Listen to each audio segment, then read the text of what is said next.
anayika lamulo kuti anthu tonsefe timupembeze iye yekha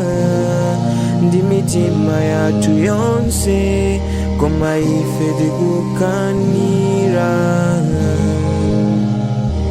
tokupempha chikhululuko ndipo mweri limoyo tikadzangoti tamwalira sitidzatha kulapa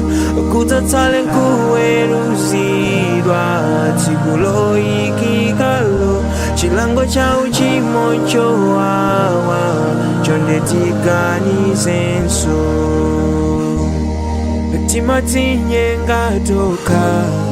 kuti tamkhulupirira pomwe tikukanira azitumiki yake ena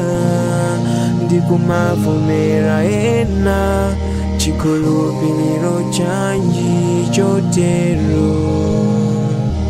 ndekupempha chikhululuko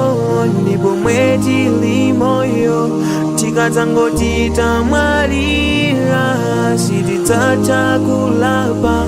chidzatsale ndi chiweruzo tsiku likubweralo ngati sitifuna kulira tiganizenso tsono lero tivomereze kuti Mulungu ndi mmodzi yemwe analenga tonsefe ndizopezeka zonse tisamphatikizenso ndi chilichonse pomupembedza tisapembezenso zolengedwa zake koma olengayo.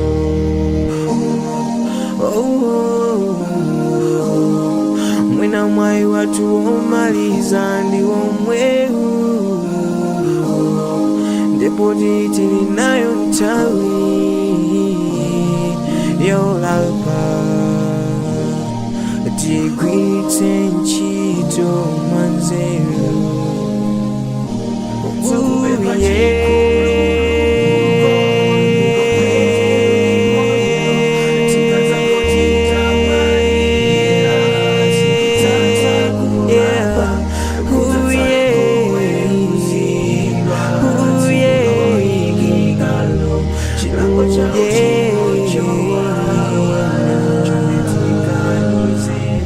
Mulungu chifundo chambiri ndiso achisomo mulitsekule ife masowa